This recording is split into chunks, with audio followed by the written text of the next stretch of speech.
एक बार फिर से आप सभी का बहुत बहुत स्वागत है हमारे इस YouTube के परिवार के अंदर।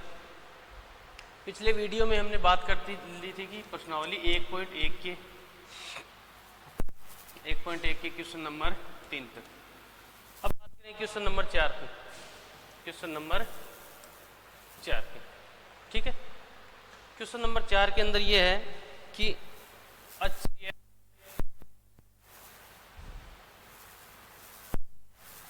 304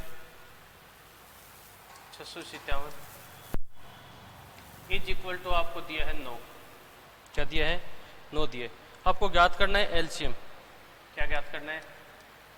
एलसीएम आपको ज्ञात करना है।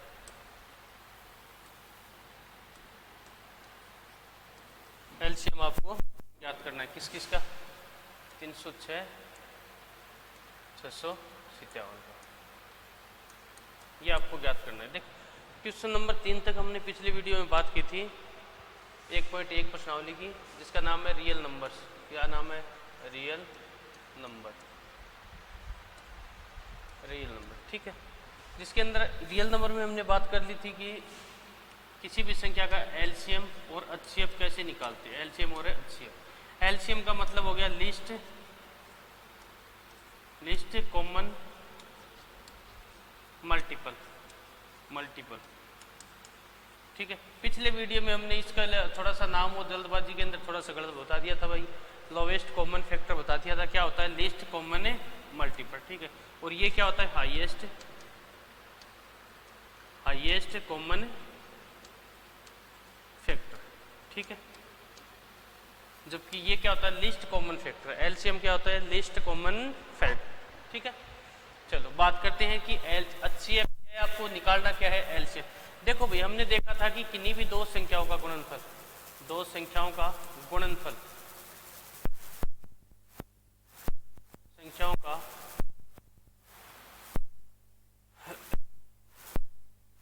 दो संख्याओं का गुणनफल, दो संख्याओं का जो गुणनफल होता है वो उनके एचसीएफ यानी कि हाईएस्ट कॉमन फैक्टर और एलसीएम लीस्ट कॉमन मल्टीपल के गुणनफल के बराबर होता है। ठीक है, ये हमने देखा था भाई पिछले वीडियो के अंदर, क्वेश्चन नंबर 3 के अंदर। ठीक है, सॉरी 2 में देखा था। ठीक है, कोई नहीं।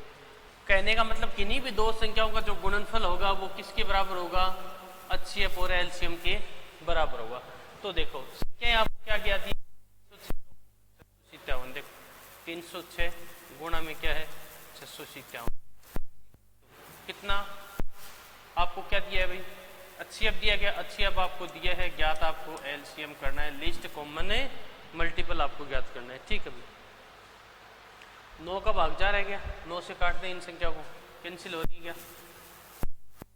क्या आएगा बताओ? 9 3 27 आएगा क्या? 9 3 27 कितना? 30। 9 27 9 चौके 36। ठीक है, तो कितना आएगा? 34 गुणा में 657 इज इक्वल टू कितना आएगा? एलसीएम इज इक्वल टू कितना आया? एलसीएम। ठीक है, आगे देखो, जब इसको आपस में मल्टीप्लाई करेंगे तो आएगा आपका 22 3।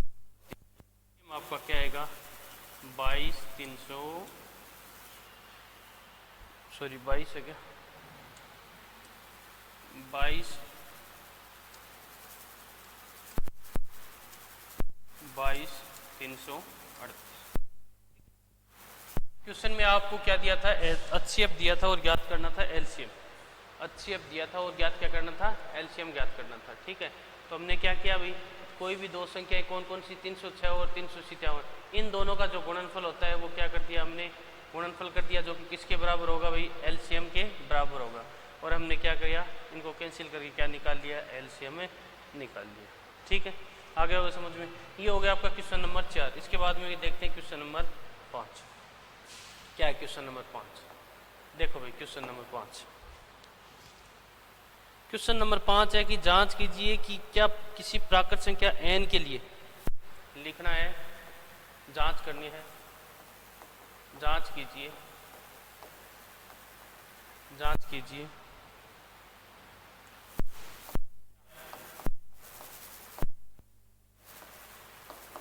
किसी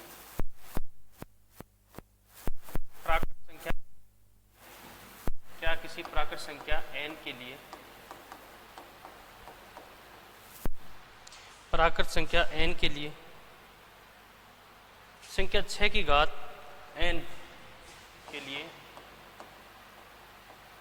संख्या 6 की घात n अंक 0 पर समाप्त होती है क्या? अंक 0 पर समाप्त होती है। ठीक है भाई, ये आपको क्वेश्चन दिया है कि आपको जांच करनी है कि कोई भी प्राकृत संख्या n के लिए, किसी भी प्राकृत संख्या, अब देखो प्राकृत संख्या क्या होती है, क्या होती है प्राकृत संख्या? प्राकृत संख्या जो होती है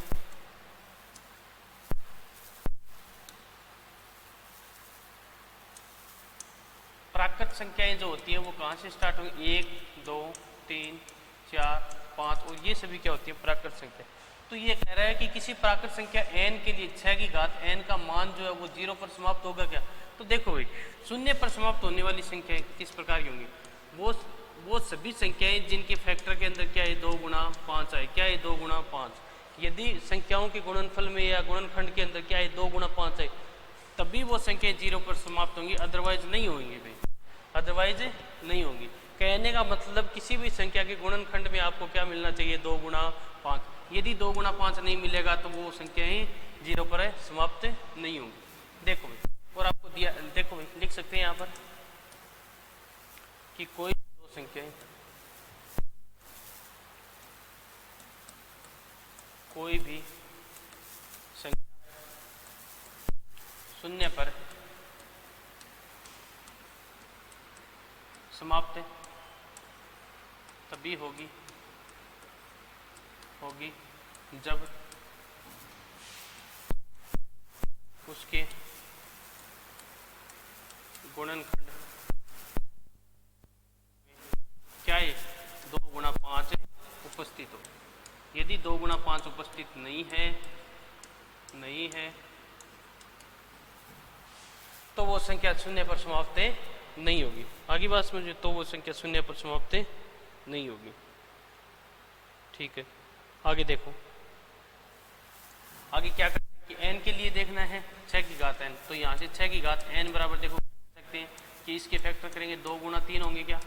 2 गुणा 3 ही घात n, यानी कि 2 की घात n गुणा में 3 की घात है 2 की घात n गुणा में 3 की घात है n।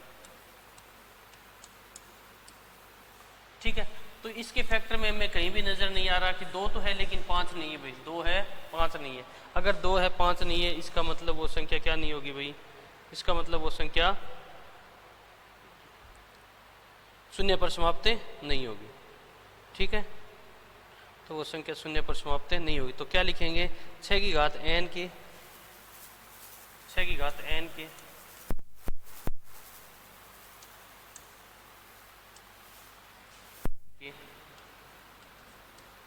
अभाज्य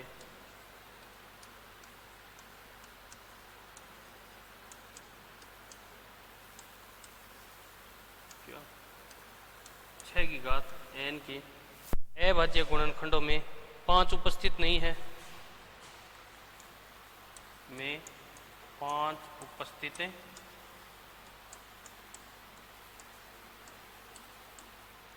5 उपस्थित नहीं है, 5 उपस्थित है नहीं। अतः क्या लिखेंगे? अतः लिखेंगे 6 की घात n, 6 की घात n के लिए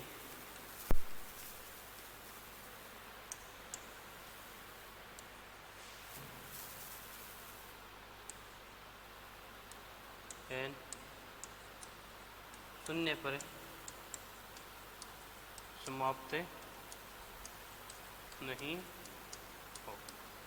ठीक है, बात आ गई होगी समझ। देखो क्वेश्चन में हमें ये कहा गया, क्वेश्चन में ये पूछा है कि किसी भी प्राकृत संख्या n के लिए, किसी भी प्राकृत संख्या n के लिए जो है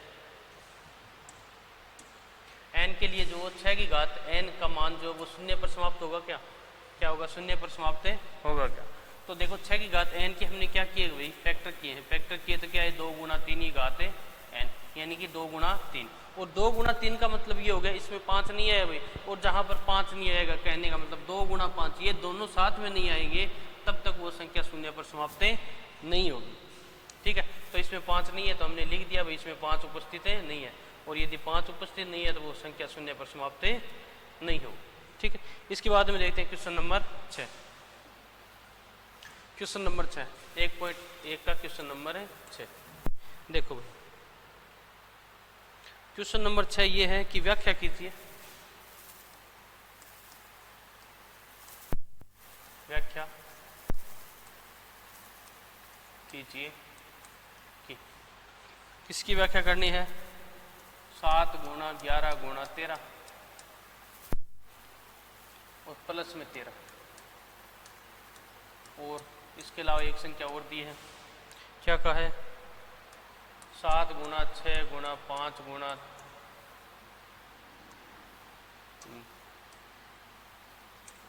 5 गुणा 4 गुणा 3 गुणा 2 गुणा और 1।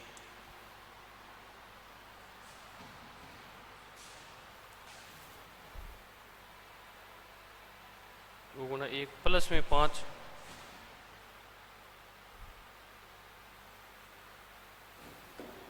क्या है, प्लस में 5। क्या कह रहा है, संख्याएं भाज्य हैं क्या, संख्याएं भाज्य, ये हमें देखना है कि संख्याएं भाज्य हैं क्या, ये हमें चेक करना है। ठीक है, तो देखो कोई भी संख्या भाज्य कब होगी, कोई भी संख्या भाज्य, देखो भाई कोई संख्या भाज्य कब होगी जब उसके क्या हो, 2 या 2 से अधिक क्या हो गुणनखंड, 2 या 2 से अधिक क्या हो, अधिक गुणनखंड, गुणनखंड 2 या 2 से अधिक गुणनखंड है तो वो संख्या क्या होगी भाई, भाज्य होगी। आगे बात समझ में, 2 या 2 से अधिक गुणनखंड है तो भाज्य होगी। अभाज्य जिसके 2 या 2 से अधिक गुणनखंड ना हो भाई, केवल एक ही होगा, खुद स्वयं। ठीक है, चलो क्वेश्चन को करते हैं। क्वेश्चन के अंदर क्या कहा है, 2 पार्ट दिए, पहला पार्ट लेके चलते हैं, 7 गुणा में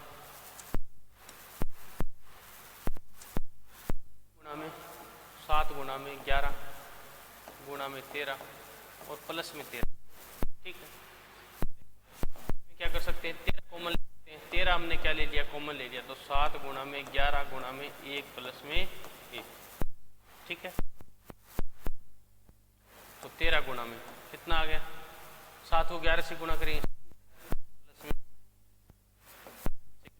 13 गुणा में 78, 13 गुणा में 78। तो यहाँ पर क्या लिखें, चूंकि इस संख्या की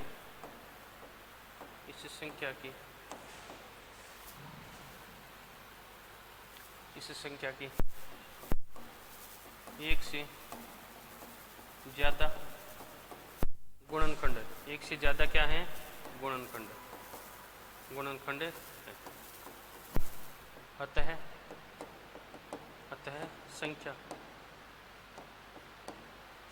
संख्या क्या, 7 गुणा में 11 गुणा में 13 और प्लस का 13 क्या है, भाज्य संख्या। क्या है, भाज्य संख्या। ठीक है, क्वेश्चन में क्या कहा था, 2 प्रकार के क्वेश्चन दिए थे कि 7 गुणा 11 गुणा 13 जो है वो आपको चेक करनी है कि ये भाज्य है या नहीं, और इसके लिए भी। ठीक है, तो हमने इसको क्या सिद्ध कर दिया, भाज्य है भाई, क्या है, भाज्य है। ठीक है, इसी प्रकार दूसरा देखते हैं। दूसरा देखो भाई, दूसरे में क्या है, 7 गुणा में 6 गुणा में 5 गुणा में 4 गुणा में 3 गुणा में 2 गुणा में 1 प्लस का 5। ठीक है, क्या कॉमन ले सकते हैं, 5 कॉमन ले सकते हैं। 5 क्या ले लिए कॉमन, 7 गुणा में 6 गुणा में 4 गुणा में 3 गुणा में 2 गुणा में 1 प्लस का 1। ठीक है, तो यहाँ से इनको गुणा करेंगे भाई, 7 छक 42 गुणा में 4 3 12 12 दूनी 24 प्लस का 1। ठीक है, क्या अब इनको गुणा करो भाई, 42 और 24 को क्या करेंगे, गुणा करेंगे। गुणा किया 8 16, गुणा किया 4 8, कितना ही गया 8 12 9 और 1 10, कितना आ गया 5 गुणा में 1028। सेम वही बात लिख दें, क्योंकि इसमें भी क्या है, एक से ज़्यादा गुणनखंड आ रहे हैं, एक से ज़्यादा गुणनखंड। तो क्या लिखेंगे, चूंकि इस संख्या के एक से ज़्यादा गुणनखंड उपस्थित है, अतः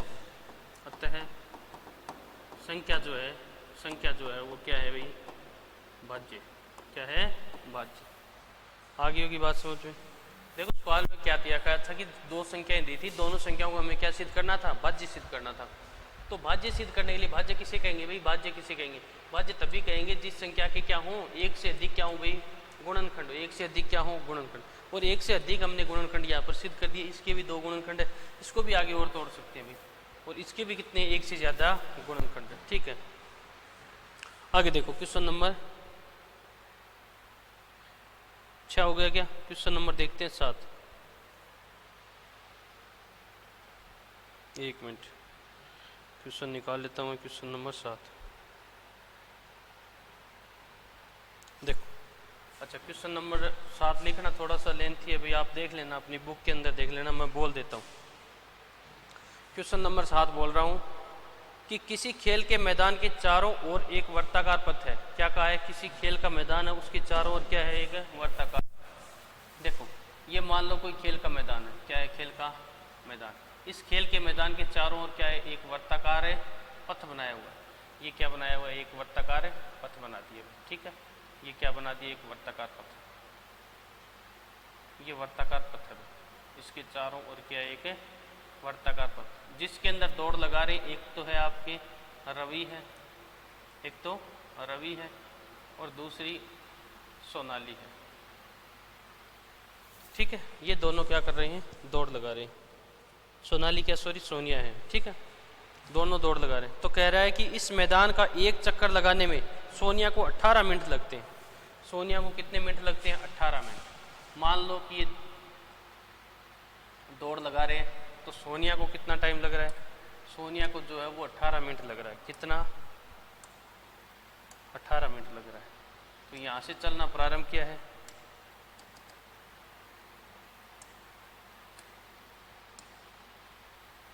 देख मान लो यहाँ से चलना प्रारंभ किया इन्होंने, यहाँ से इस एक पॉइंट से इन्होंने चलना प्रारंभ किया।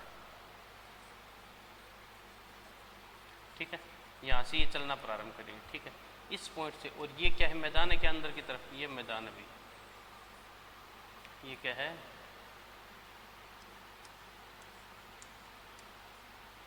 Play ground. ठीक है, यहाँ से इन्होंने चलना प्रारंभ किया। तो क्या सोनिया चली है, क्या सोनिया चली, कौन, सोनिया। सोनिया का जो है वो चलने में कितना टाइम लगता है भाई, 18 मिनट लगते हैं। मतलब बिल्कुल धीरे धीरे ये दौड़ रही है, कितना टाइम ले रही है, 18। ये एक चक्कर पूरा करने में कितना टाइम लगेगी, 18 मिनट लगेगी। जबकि दूसरा इसी के अंदर क्या कह रहा है कि रवि जो है, यहीं से रवि चलना प्रारंभ करता है, कौन, रवि। उसको कह रहा है कि 12 मिनट लगते हैं। कितने मिनट लगते हैं, 12 मिनट लगते हैं। रवि को कितने टाइम लगता है, 12 मिनट लगते हैं। ठीक है, और वो कह रहा है कि मान लीजिए कि वे दोनों एक ही स्थान और एक ही समय पर चलना प्रारंभ करते हैं। दोनों एक ही स्थान और एक ही समय पर चलना प्रारंभ, देख सकते हो दोनों एक ही स्थान और एक ही समय पर क्या कर रहे हैं, चलना प्रारंभ कर रहे हैं। ठीक है, अच्छा आगे देखो, आगे कह रहा है चलना प्रारंभ करते तथा एक ही दिशा में, दोनों दिशा भी क्या है, दोनों की एक ही है भाई, रवि की भी यही दिशा है और सोनिया की भी यही दिशा है। दोनों एक ही दिशा में दौड़ना प्रारंभ करते हैं, एक ही स्थान से करते हैं, एक ही समय, मान लो 12 बजे उन्होंने दौड़ना प्रारंभ किया। ठीक है, इसके बाद में कहते हैं कितने समय बाद वो पुनः अपने प्रारंभिक स्थान पर मिलेंगे। ठीक है,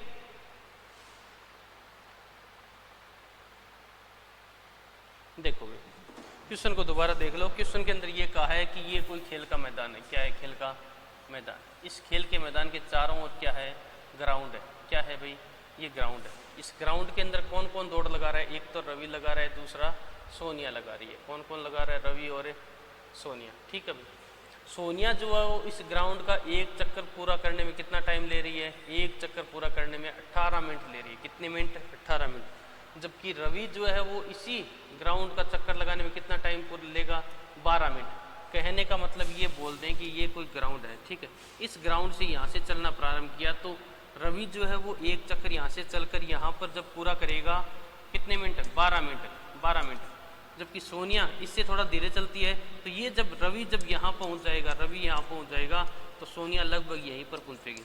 सोनिया यहाँ पहुँचेगी। क्यों भाई? क्योंकि थोड़ा धीरे चल रही है, ठीक है। इसी प्रकार मान लो कि अगले दूसरे राउंड के अंदर जब दूसरा राउंड ये यहाँ पर कंप्लीट कर देगा तो लगभग सोनिया यहाँ पर पहुँचेगी, ठीक है। मान लो तीसरा राउंड फिर ये दोबारा दौड़ के यहाँ पर पहुँचेगा तो सोनिया कहाँ पहुँचेगी? इसका तो तीसरा राउंड होगा, सोनिया कौन सा राउंड होगा? दूसरा राउंड होगा। तो कह रहा है कि ये पुनः वापस किस स्थान पर है? मिलेंगे।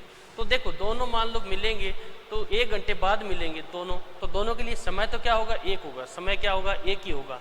लेकिन उनके चक्करों में थोड़ा फर्क आ जाएगा, क्योंकि रवि तेज जो दौड़ रहा है और सोनिया जो है वो धीरे धीरे दौड़ रही है। सोनिया धीरे दौड़ रही है क्योंकि रवि देखो 12 मिनट में एक चक्कर कंप्लीट कर लेता है। रवि कितने टाइम में? 12 मिनट में एक चक्कर कंप्लीट कर लेता है। जबकि सोनिया को कितना टाइम लगता है? 18 मिनट लगता है। जब रवि एक चक्कर पूरा कर रहा होगा उस टाइम सोनिया इससे पीछे ही रह जाएगी। क्यों भाई? क्योंकि 12 मिनट में ये तो कंप्लीट कर लेगा और ये 12 मिनट में यहीं तक पहुंचेगी सोनिया, ठीक है। जब ये दूसरा राउंड अपना कंप्लीट कर लेगा 24 मिनट का, तो ये लगभग मान लो यहीं तक पहुंच पाएगी दूसरे राउंड में। और तीसरे राउंड में हो सकता है ये दोनों मिल भी जाए यहाँ पर, कि उसका तो तीसरा राउंड हो गया, उसका दूसरा ही राउंड हुआ। तो हमें वो समय पूछा है कि किस समय पर ये दोनों एक दूसरे से मिलेंगे। तो समय निकालने के लिए देखो ये तो कन्फर्म है कि ये 18 मिनट और ये 12 मिनट, जो आएगा वो समय इनसे ज़्यादा ही आएगा भाई। तो इन दोनों का हम HCF तो लेंगे नहीं, क्योंकि HCF हमेशा क्या होता है? संख्याओं का छोटा। तो इन दोनों का हम क्या लेंगे? LCM लेंगे। तो देखो क्वेश्चन को किस प्रकार करेंगे। क्वेश्चन नंबर 7 क्या है? Question number 7। और क्वेश्चन नंबर 7 के अंदर क्या लिखेंगे कि रवि को रवि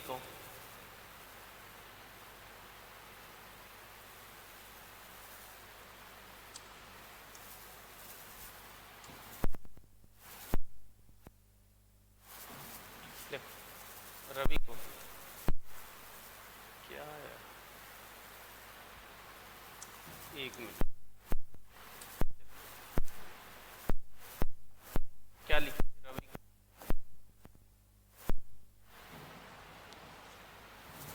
रवि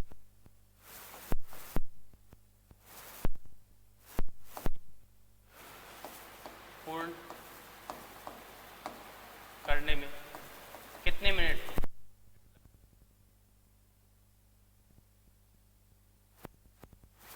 लगते हैं? जबकि सोनिया को एक चक्कर पूरा करने में, जबकि सोनिया को एक चक्कर पूरा करने में,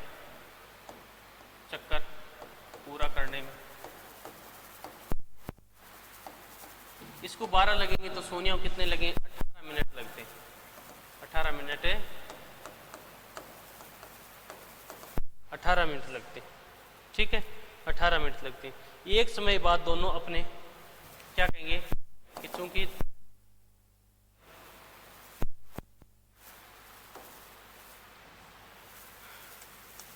एक समय बाद दोनों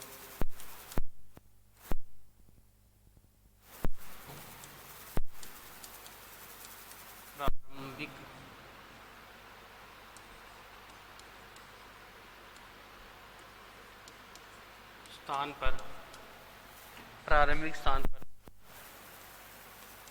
पुनः मिलेंगे। प्रारंभिक स्थान पर क्या होंगे? पुनः मिलेंगे। तो वह समय क्या होगा? 12 व 18 का क्या कहलाएगा भाई? LCM होगा। तो वो समय जो होगा वो क्या होगा? दोनों का क्या होगा? LCM होगा भाई। वो क्या होगा? इन दोनों का LCM होगा, ठीक है। तो देखो क्या कहा है कि जब ये दोनों वापस उसी स्थान पर वापस मिलेंगे तो वो जो समय क्या कहलाएगा, इन दोनों का क्या कहलाएगा, एलसीएम कहलाएगा। तो देखो एलसीएम निकालने के लिए क्या करेंगे, किसका 12 और 18 का। तो देखो 12 की क्या करेंगे, फैक्टर करेंगे क्या, तो 2 का भाग दिया 6 बार, फिर 2 का दिया 3 बार, फिर 3 का दिया 1 बार। ठीक है, तो यहाँ से देखो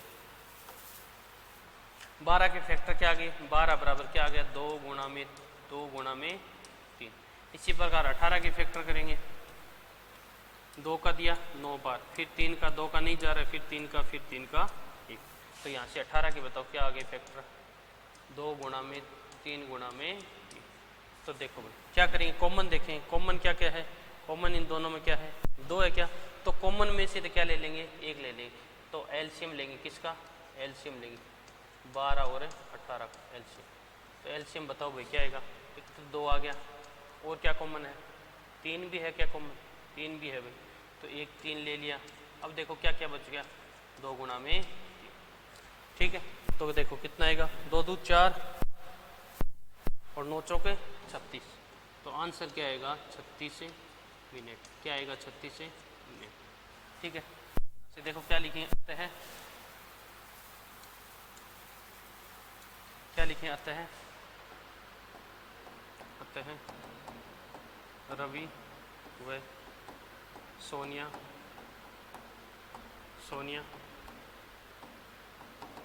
पुनः उसी स्थान बोल दो या प्रारंभिक स्थान बोल दो, एक ही बात, पुनः प्रारंभिक